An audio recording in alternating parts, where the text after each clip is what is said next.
Putting your headphones on? No. Hey, this is Mike. Welcome to the Wandering Minds podcast. This is Mikki, and today we have former Bellator Champ, Brent Primus. Woo! Yep, yes, sir. Hold on, I gotta find it. Find the right one. He always hits the crickets on me. Damn it. That camera is super crooked. Oh, shit. That's not the one. Oh, my gosh. That's laughter. Can you hear it? Oh, okay. Yeah. There it is. Love it. Sorry. I did not mean that first one. Oh, man. That's story of Mike's life. Story of my life. They're Did even you- labeled, and Yes, I they still... are. Yeah. I was wondering what you're pushing over there. Right? So, Brent, I've been trying to get you on forever. Thank you so much for gracing the podcast with your presence. Yeah, thanks for I having me. appreciate you. So you have a fight coming up. Let's talk about that real quick. Yeah, I got a big fight. I'm in the Bellator lightweight Grand Prix for $1 million and for the championship. So I'll be fighting in Paris, France, May 12th. So Paris, France. Yep. Wow. Pretty cool. And so yeah, I've never been to Paris, and then also just a really big opportunity. So after I beat this guy, I'll be fighting for the title after that. So, Nice. So the belt in 2 fights, so it's pretty big, and then 3 fights, $1 million. So it's Oh, yeah. So if you win Life-changing. 3, you win $1 million. Yep. Yeah. Wow. So this is for each class weight? It's like This is a bracket. lightweight, 155. Bracket weight. Yeah, Thank you. yeah, for sure. Yeah. So why Wow. are they doing it in France? When you win 3. Yes. Yeah, why in France? Because the guy that I'm fighting is from France. He's Oh. like the hometown guy or Gotcha. whatever. So of course I'm gonna be getting booed and Oh, yeah. and all that, which I'm used to. I've fought in my opponent's hometown many times, so Yeah. I don't care. I think one of the benefits about fighting is traveling and going to different places and stuff like that. So I fought in Ireland and in London and Hawaii, and now Wow. we're gonna go to France or Paris. So that's awesome. So Yeah. Wow. I'm definitely stoked about it. And Yeah. there, I don't like flying in fighting sometimes just because it's going to take a while to get. I never can get used to the time zone and sleeping, Yeah. and it's already hard enough to sleep with me cutting weight and not eating, and then thinking about my fight and then the interviews and all that stuff. But so I have to deal with that. But other than that, it's a humongous opportunity. So I'm excited. Yeah, that's How awesome. soon before the fight are you going up? How much time prior to the fight will you be there? Yeah, so I that was you gonna can get ask the same. I acclimated. think they're gonna fly me out 8 days before. I'm gonna try to get out there like 10 days out Yeah. before the fight or whatever. But Yeah. yeah. So hopefully that'll be enough time. I flew out Just to a I think it was week. Ireland like a week before, and I just think with just the fight of all of that, and then cutting weight and dieting, and then all that media and all that stuff, and then sleeping, and it was like so hard to sleep. I didn't sleep Yeah. for like 2 days. I was like, it was crazy. Wow. But then after I ate and cut weight, and then I slept like a baby. Yeah, which was I awesome, But yeah, It seems like a person like you, because I see how hard you go at our gym. Yeah, and yeah. that's one Forever Strong for everybody that doesn't know. But that's one training session out of how many per day? Yeah. Oh man, I do at least 3 training sessions, and then I do my own like calisthenics at my house. Yeah, I see your clips. Ooh. But I try to get 3 training sessions in a day, and then Wow. in the morning I do like 1,200 crunches and 300 pull-ups, and then I started doing that Dave Goggins pull-ups thing where it's just like 10 minutes. It sounds crazy, but it's just 10 pull-ups on the top of the minute for 30 minutes. So in 30 minutes, you 300. Yeah. And Sounds crazy. yeah, it's actually easier than what Easier than it sounds, When I was or- like 300, gosh dang, but Yeah. I've been doing pull-ups for so long, but I Yeah. kind of like slacking and taking like 45 minutes to an hour to do them. But now I just do 10 at the top of the minute for 30 minutes, and then just bang it out really pretty Wow. fast or whatever. Wow. So, Yeah. and then at nighttime I do 1,000 crunches and 500 like push-ups or whatever. And I've been doing those since I was like really little. And then if I don't do those, I feel like a weenie all day long. So I have to do those, my pull-ups and push-ups and all That's that how you stuff. put And then- yourself to sleep. yeah, for sure, exactly. And then Count crunches instead of sheep. Yep.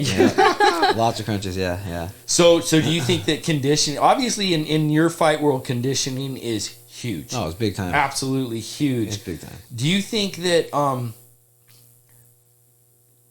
I don't even know what to say about that, because I see how hard you go. So I can't even imagine somebody else outpacing you Man, it's like in a fight. it's so hard to emulate a fight. It is Yeah. so hard. Like I do sprints. Sometimes I'll go to the park or go to the hill and do sprints where I'm almost like tasting like iron, like blood. You know, like my lung, like as hard as I can. It's so hard to emulate a fight, and so I train so hard. And people tell me I overtrain, but it's such a fine line of overtraining and getting ready for a war. You know, and not only that, I'm fighting 5 rounds. You know, so. That's 25 minutes of war, and this guy's never been finished before, so you know it's going to be a tough fight. But it's so hard to emulate a fight. Like I when I was an amateur one time, I took a short notice fight like 2 weeks out, and my whole gym told me, "You're ready, you're in good cardio, you're ready." And I never wanted to take a short notice fight, but I did it anyways. So I took the short notice fight, and in the first round, I finished all my opponents in the first round until that fight, and then we went past the first round. We went into the corner. And I told my coach, I was like, dude, I'm done. I'm tired. Wow. I'm done. And he's like, shut up. Go out there, double leg him, and choke him out.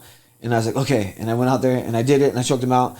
But I was so tired. I told myself, I will never do that again. I was like, I will never go into the cage if I don't feel like that I'm prepared. You know, I'm not going to listen to other people. Right.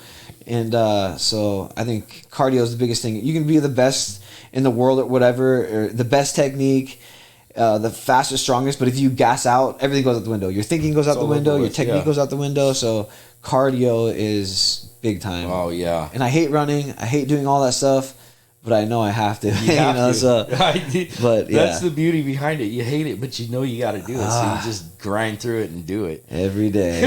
Every day. So how does this affect, because we talked before we went on, how is this being a father? Because you have 2 kids, right?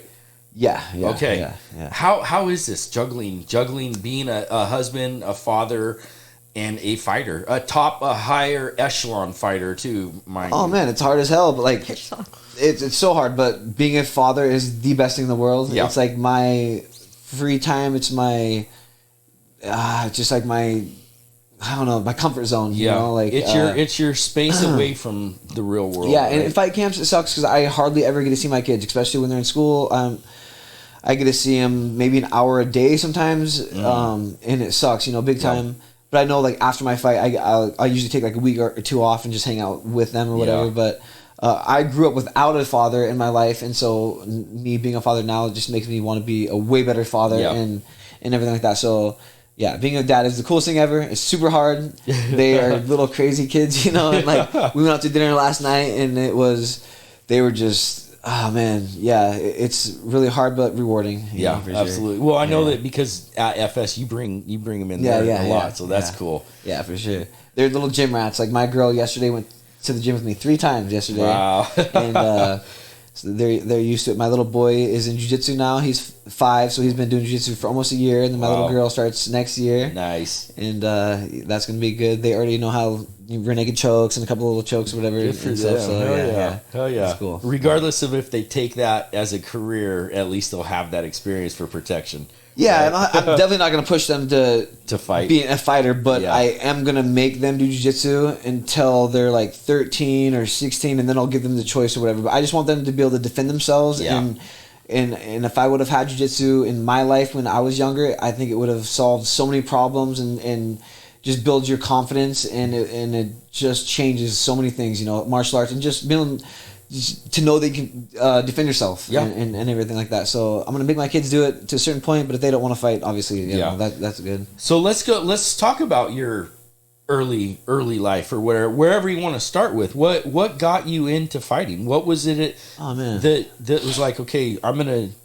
So were you a street fighter as a kid, or did you get bullied or what? I was honestly like, I was a soccer player my whole life. Soccer was my life. I played soccer. We won state at Sheldon, and I was on club teams my whole life since I was a little teeny kid, traveling all over. So I wanted to become a professional soccer player. And then I got kicked out of my house when I was like 13 years old. My stepdad. And when I got kicked out of my house, like I just grew up so fast. Life changed. I was a little kid, and then by 14 years old, I was, in my opinion, I was an adult. I had my own house. I was doing my own things, and I had nobody to tell me what to do. And it was crazy. And I got kicked out of my house. I went and lived with my girlfriend. Luckily, her dad was like, I got kicked out of my house. I'm not going to let you live on the street. So he picked me up. I lived with them for a while. And then from there on, I was living with friends and girlfriends and friends and my grandmas and just wherever I could. Hopping. Yeah, exactly. For a while. And then I was trying to get a job. I had my grandma like drive me around. I put in applications like every single place I could. Besides McDonald's, because my stepdad told me I'm gonna lose. I'm gonna work at McDonald's my whole life, so I never wanted to go there. But and so I tried to get a job everywhere, but I was 13 years old and nobody would hire me. Yeah. And so I worked at the farms for a while, picking berries, and I really couldn't make much money then. And I was, like I said, I didn't have many places to stay, so I found some. What happened? I wasn't even smoking weed when I got kicked out of my house, and then I think it was like freshman year. I talked to some guys and I started smoking weed, and this guy's like, hey man, here's an ounce, can you go get rid of it? And so I got this ounce, I went and got rid of it when I was like freshman, super young. I made $100 in a day, and it happened like then. I got this hippie, and I was 14 years old selling pounds of marijuana. Yeah. And then I had somebody co-sign for me for a house. I had my own house, and it was like 7-Eleven. It was insane. Wow. It was crazy. It was a crazy life. I grew up really fast. I had, guys that did like home invasions, tried to rob me when I was younger. Oh yeah. So I had like guns in every part house. of that life. Yeah, man, it was crazy. Yeah. And then I was also getting in street fights every weekend. It was just a thing. I'd go to college parties. I was like 15 years old, going to college parties and beating people up. Was it like the Kimbo Slice type of backyard brawls? I was arm wrestling people for money at all these college parties. I was super young, but I was arm wrestling. I would never lose, and so I was mopping the floor with all these dudes at like all the college parties. Dudes. And then it went from there to where I remember the first time I ever really got in a humongous street fight where I was like, oh my god, I could actually do something. Like I was like, these are actually useful. I was at this big house party, and I was arm wrestling these guys. And this big guy came up and grabbed my arm and just slammed it to the ground while he's standing up. And I was like, get down and arm wrestle me, or we can go outside and fight. And I don't know why I said that. I wasn't really fighting at the time. And then he's like, yeah, let's go outside. And then the person came and he's like, no, don't fight. And so they kicked us out. We walked outside, and I looked back, and there was like 15 dudes. The whole party was walking outside. Yeah. And this is a parking lot, like the Taco Bell on 6th Street. And I walked by, and I turned around, and there's 15 guys in front of us.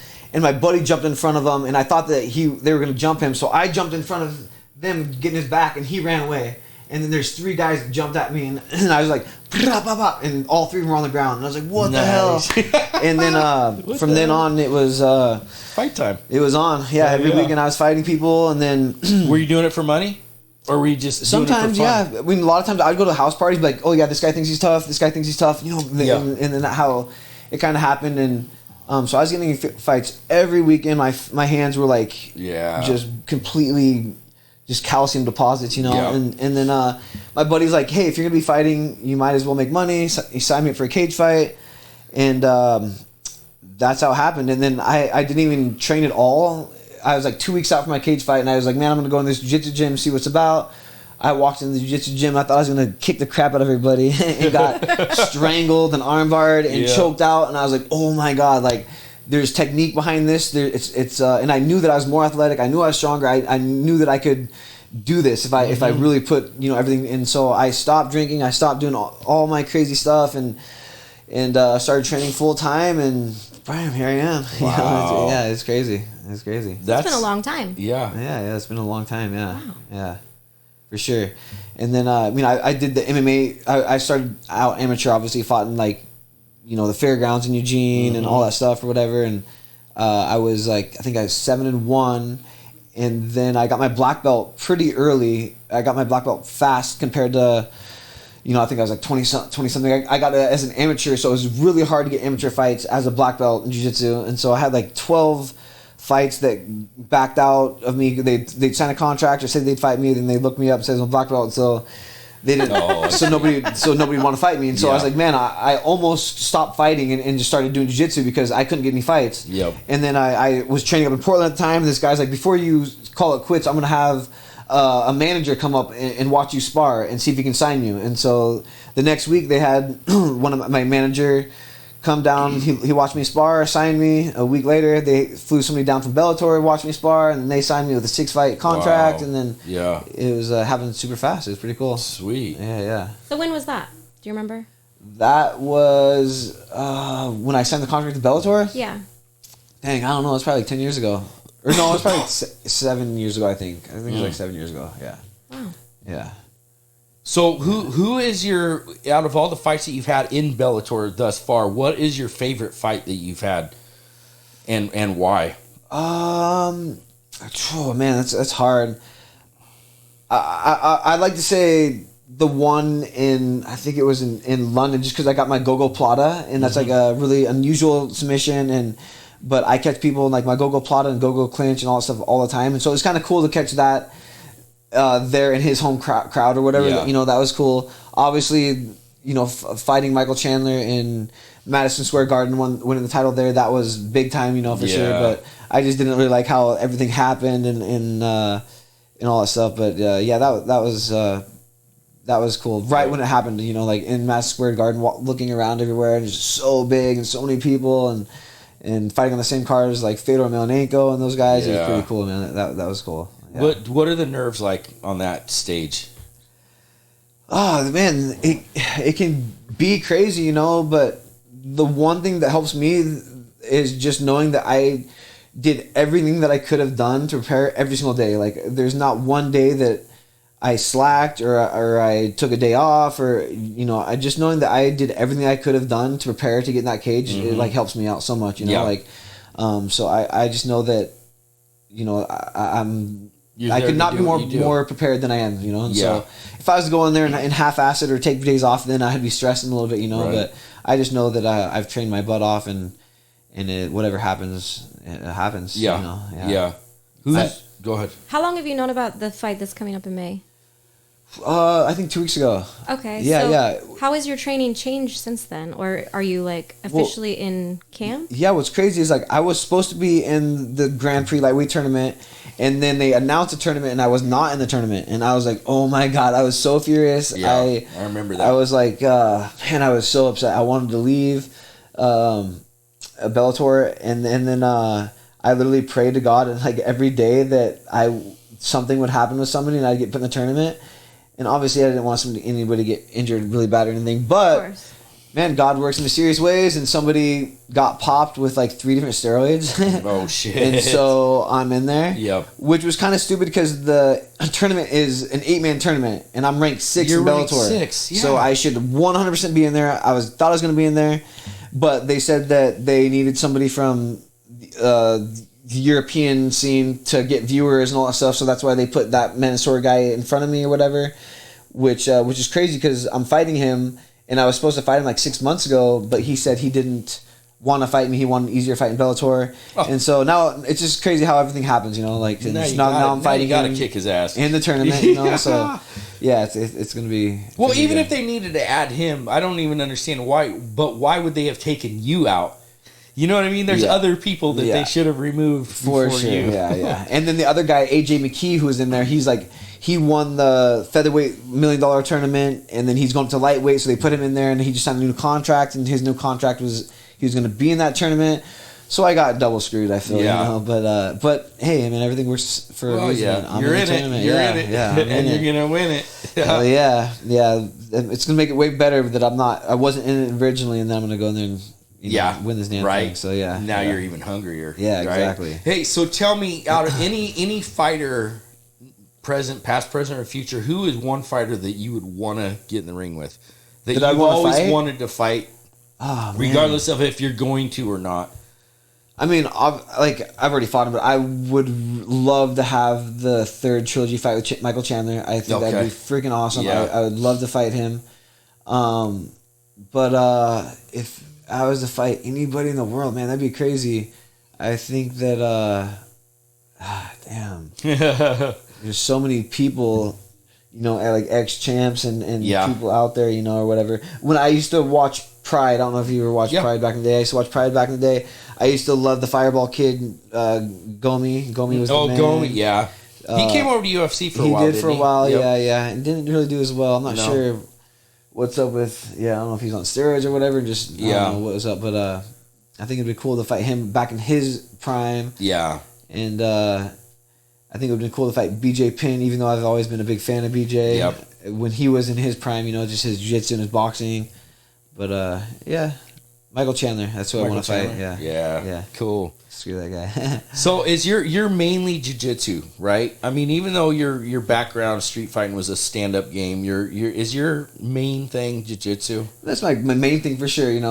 I mean, I know that you're very well rounded. I'm not saying degree in jiu-jitsu or whatever. Yeah. But man, I feel like my Muay Thai boxing I feel is really good. I feel like I can drop anybody, knock anybody out.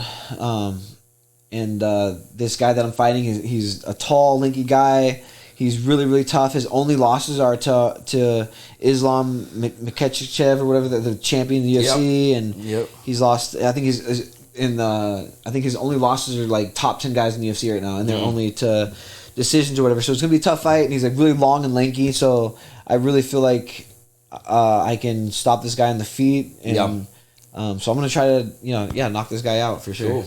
Yeah. Have you been to UFC? Have you been over to UFC? I haven't fought there, but I've cornered and been in there or whatever, and is it different? Is it different? I mean, it's the same. Honestly, I felt I've cornered a couple times there or whatever, and or cornered a few months ago there, and it felt the same to me. And then I cornered my other buddy in the PFL.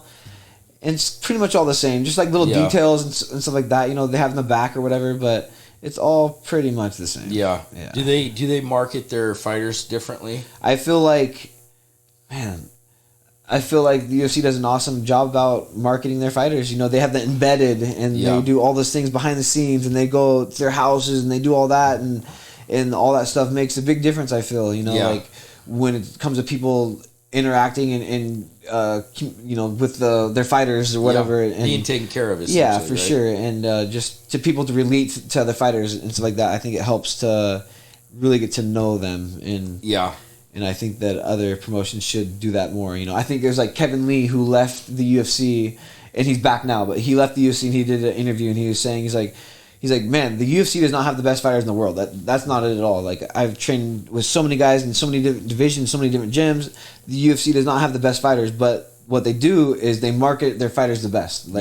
He's like, I can go into any restaurant, any place, and people know who I am because of their marketing. You know? And that's one thing they do is they do behind the scenes and vetted and all that stuff. Like, it's so good, So, but props to them for that. But I think Bellator's starting to do better. Yeah, they are for sure. And now that they're doing these $1 million tournaments, and they're getting a lot of new talent from a bunch of different countries and stuff like that. So I think they're doing, and there's a lot of guys jumping ship from UFC to go to Bellator because of the sponsorships and the pay and all that stuff. So I think it's good that there's other promotions that are getting bigger, like PFL and Bellator and ONE FC and stuff like that.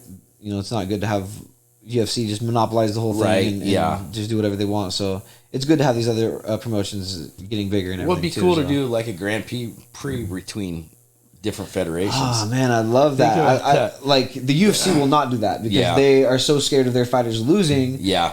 But I know Bellator has offered them lots of money to have champion versus champion. Yep. Bellator just went against Risen, Japan, the Japanese promotion, and we went 5-0 over there and whooped their butt. Nice. And I was actually supposed to compete against a couple of UFC fighters in the SUG, in Chael Sonnen's SUG tournament or whatever, and I thought it was a done deal. I was supposed to go against these UFC guys, and then I got a call saying, no, not going to happen. Yeah, they don't want you to go against any of the UFC guys or whatever.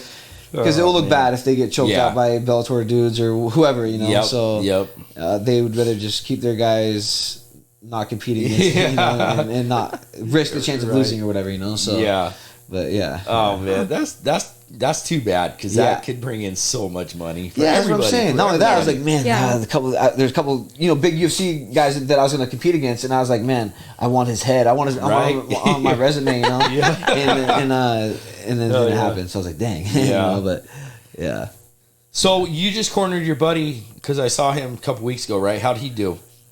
He did good. It was Lucas Barbosa. He fought in PFL, and he did awesome, man. Like, Lucas is one of the best jiu-jitsu guys in the world. His ground game and wrestling is amazing. It is gosh damn crazy, man. Like, for instance, like, I haven't gotten submitted in a year and a half, and I go with black belts every single day. I have people starting on my back. You know, I do like 10, 15 rounds a day with black belts. I didn't get submitted for over a year and a half, and then I started training with Lucas, and he submitted me like 5 times in 2 weeks. Wow. And so that was like, you know, and for me, that is just amazing. Anytime I find somebody that can beat me up or challenge me, I try to train with them as much as possible until they can't, or until I get better, you know, or whatever. And so it's such a blessing having Lucas move to Little Eugene, Oregon, you know, like, it's pretty cool. So, but yeah, he fought in PFL, and he had a tough opponent, and it was like it was a decision. I thought he won a split decision or whatever, but he lost. But he did really good. Not only that, man, he hasn't fought in MMA in like over 10 years, and that's freaking crazy to go to a humongous stage like PFL or one of those stages and not fight in 10 years and then fight like that, you know. So hats off to him, and hopefully he'll be getting back in there soon. I think he said around like May he wants to try to get back in there. So nice. Yeah, so that'd be cool. Yeah. So do you do a lot of cornering then, or? Not too much. You know, I will if like I'm out of camp and my buddies ask me to. Of course, you know, I'll help out my buddies all day long. But I don't do any teaching, any cornering, anything when I'm in a fight camp. Like right now, I have to be selfish. I hardly even see my kids. I'm not gonna go spend time to go hang out with and teach some other people. You know, like if I think one of the biggest things about being a fighter is you have to be selfish, and you have to. It's all about lose friends. You have to lose. I mean, I've lost a lot of friends. There's been so many birthdays and celebrations and so many things that I do not go to, or even my birthdays that I don't go to, or you know, do or whatever, you know. And so you have to, if you want to win, you have to make sacrifices, and that's like, I'm used to that now, you know. And I think all my really good close friends, they know what's up. They know that you know, I love them and I can't hang out with them, but there'll be a day when I can or whatever, you know. And which is cool is I have like a handful of my buddies that go to every single one of my fights, and you know, and we always hang out and party after my fights or whatever. So yeah, it's cool. So what is your time frame on fighting? Do you have one? I told myself I'll think about it when I'm 41. Okay. But like, man, everybody says I'm getting old. I'm 30. How old are you? I'm 37. Okay. And everybody says I'm old, but I feel young. I'm training 3 times a day. I'm beating up all these dang little kids in the gym, or young kids in the gym, and everything, you know. But I don't have like any major injuries or anything like that. So I just told myself as soon as we'll see how it goes or whatever. You know? And I told my wife if I get a contract from bare knuckle boxing after I retire for like $500,000 or whatever, I'll go to that. She's like, no, you will not. No, you will not. But we'll Have you ever seen those slap contests? That is the dumbest thing ever. That is I cannot believe Dana White promoted that and like invested in that. I was like, dang, dude, like it's literally people just getting CTE, just like it is the dumbest thing ever. Like, oh my god. Yeah, that is crazy. Yeah, crazy. The owner of Girl is a clothing brand, but I know the owner, Courtney. She did it. She did it? She did it, and the girl that slapped her, like, hit her right here. Oh, jeez. Instead of on the face. So you're not supposed to hit right here, and she had, like, a real bad black eye and, like, got knocked off of her seat. Yeah. They have people just waiting, like, oh, he's going to get knocked out. We got to catch him. It's like, man, it's like It's insane. Not good for the brain. I mean, in MMA... And with hitting right here, you're not supposed to because neck, of the... Because of the vein, the throat. artery. Yeah, for sure, yeah. That is not... I think it's a bad look for... MMA and Dana White. It's just like silly. It really is. I feel like we get enough concussions and stuff like that in MMA that we don't need to just be taking slaps or especially standing directly across from somebody, literally just standing there, taking the hardest hit they can send you. Yeah. It's ridiculous. Her black eye lasted for a while.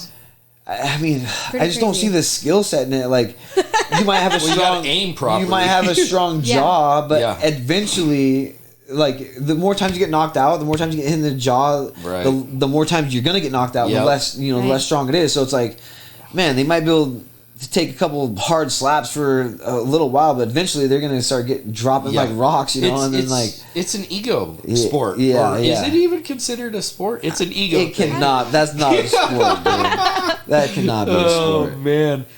So I don't want to take up too much of your time because I know you're a busy man. Remind everybody about when your fight is. Yeah. Is it being televised? Yeah, it'll be on. Okay. It'll be on Showtime. Okay. This one will be on Showtime on the co-main event. It's gonna be May 12th in Paris, France. So I'm not exactly sure what the time is, but I'm assuming it's gonna be regular time. They'll figure it out. I remember I fought in Ireland one time, and they wanted to make sure that it aired the right time. So I fought like a 1 a.m. in there or whatever, you know. Yeah. But so it'll be good. And then right after this fight, I'll be fighting the winner of Benson Henderson and Usman Nurmagomedov or Khabib's cousin or whatever. Yep. So you have 2 fights lined up. Well, the tournament's 3 fights, you know, but it's obviously if you keep winning, you keep fighting. Okay. So after I beat this guy Mansour, then I'll be fighting the winner of Usman and Benson Henderson. Which will be back here. That will be in the United States. Okay. Yeah. Oh, for okay. Sure. Do you know where that one's going to be at? Not yet. I don't know. Is it usually like a month later or?